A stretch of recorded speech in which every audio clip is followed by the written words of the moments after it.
બધા વિદ્યાર્થીઓને વિશ્વપ્રદ કહીશ, અલ્લાહનું નામ લઈને તમે આગળ વધો અને જે રીતે સમાજને જરૂર છે એ રીતે તમે પણ એક સારા સામાજિક કાર્યકર બનો કે જે તમારો સંસાર અને સમાજને અને દેશને આગળ લાવે, એવી મારી દુઆ છે.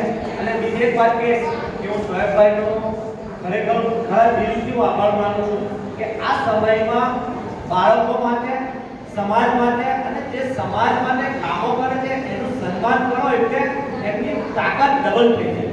તો સૌથી વધુ તો એમનું સન્માન કરવાનું જરૂર છે. એમના માટે કેટલી આપણે તારીખ કરી ઓછી છે, પણ એક દુઆ આપીશ કે અલ્લાહ તાલા એમને કાયમ એવી હિંમત આપે, કારણ કે કોઈ પણ જગ્યાએ તકલીફ હોય સમાજને એટલે તરત જ સોહેબભાઈ ઉભા થઈ જાય અને હિંમત રાખીને એ કામને પૂર્ણ કરે છે. એટલે અલ્લાહ તાલા એમને તંદુરસ્તી આપે અને ખૂબ આવા કામો કરવાની હિંમત આપે એવી દુઆ છે. અસ્સલામુ અલૈકુમ વરહમતુલ્લાહિ વબરકાતુહુ.